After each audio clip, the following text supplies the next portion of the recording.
So, fam, today I got to discuss lunar transits throughout the houses. Now, as we all know, your natal chart, your original energy map, constitutes a Gaia's particular planetary expressions at that point in time of your descension. In this 3D realm reality, Gaia, Torah, Earth.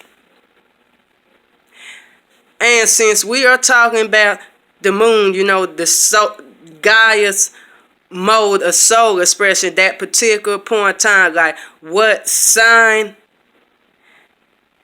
it's in, and depending on what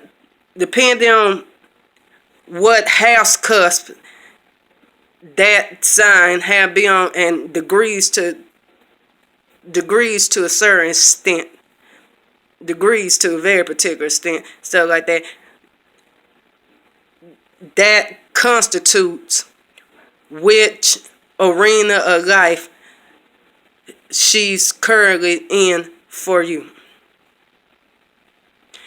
Now, I left off at lunar transit your second house. I don't kick out lunar transit your third house. Now, since the lunar expression at that point in time and location, because that's what main constitutes your houses is the locations. The location, but you gotta take that into consideration. Location, stuff like that. But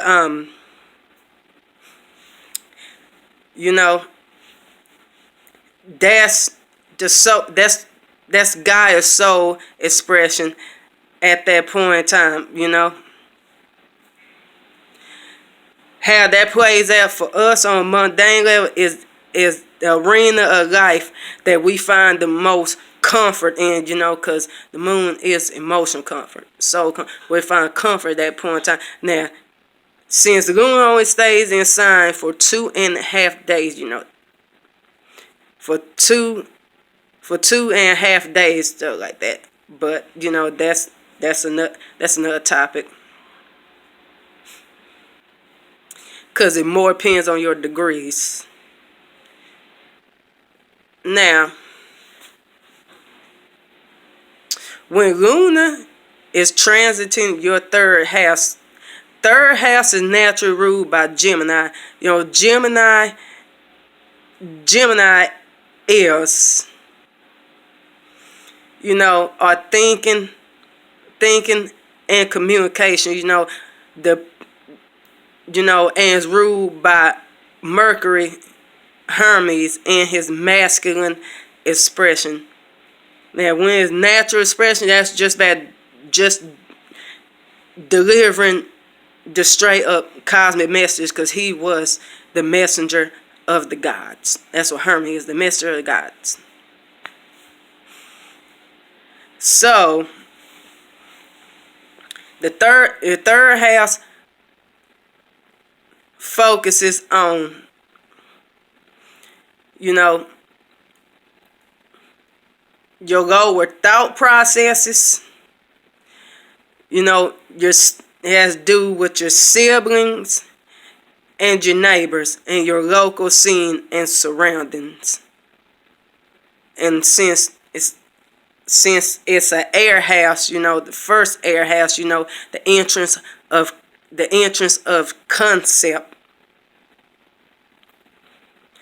then you're gonna be emotionally comfortable with. It's also your communication. Most companies you communicate yourself. You're gonna really want to communicate. You're gonna be more comfortable around your siblings. Your local surroundings, your area, and with your neighbors.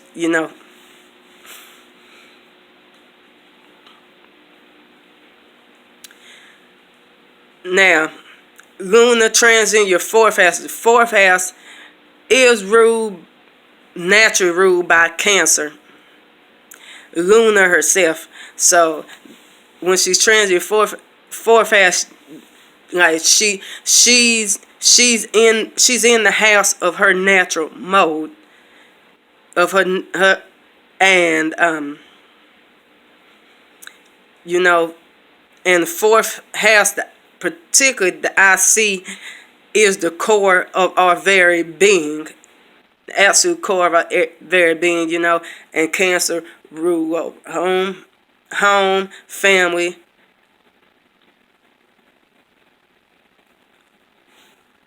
and you know, fourth house deals with, you know, your home, domestic situations, your parents, the early childhood home, and you know, basically, you know, the core of your very being, stuff like that. So if she's training your fourth house, you know, you want to be more emotionally comfortable with being at home, being around your family, being around your parents. You know, more private, because like I says, also core of your being. So kind of more going within, not as deep as 8th house and not as much as 12th house, but you know, more going within on a less substantial level than those two arenas. And Luna transiting your 5th house. Now, 5th house is natural ruled by Leo, and the 5th house has to deal with, you know, our creative expressions, like Leo, you know, our creations, artistic expressions. You know, Leo is also about how we can shine and be seen on stage. So when she's transiting your 5th house, you know, you're gonna be more comfortable working with your creative endeavors, you know, expressing yourself, you know, your children with your creations, or if you don't have children, you know, children in general, you know, get like really vibing with, you know, our fellow spirits and souls and smaller bodies, stuff like that. And you know, also being more comfortable with finding a stage where you can really spread the warmth. Luna transiting your 6th house. Now, 6th house tradition ruled by Virgo, naturally ruled by Virgo. So you know, Virgo is Hermes and is Yang, not Yang expression, but Yin expression. And you know, Yin expression, you know, Hermes is not really in the mode of getting the message out there, but really ruminate on the message, you know, really see it doesn't make practical sense. And Virgo also the sign of practical 3D service, you know, it's more how we can serve others in a practical way, because Virgo and Pisces are signs of service. So when she's in your 7th house, I'm not 7th house, but 6th house. Again, have myself 6th house. You know, you find more comfort in your daily routine, because as daily routine, work, you know, your health matters, scheduling, and serving others in a practical way. So it's more, yeah, it's more, like I said, it's more time really, like if you got any health things going on, you need to eliminate any bad habits, your daily routine, or bad health habits, then that's real time. Allow yourself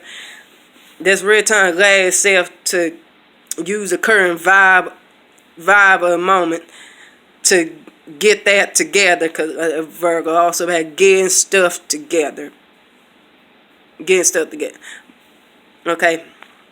Now, when she's trans in your 7th house, now, 7th house is naturally ruled by Libra. And, 7th house, that's our one-on-one relationships, partnerships, not necessarily romantic relationships, but, like business partnerships and one-on-one relationship. Also your open enemies. And, so when she's in your 7th house, you be and find more emotional comfort in your relationships, partnerships. Also dealing with your open enemies. The vibes of the moment going to spur you on to shut that shit down. For real. And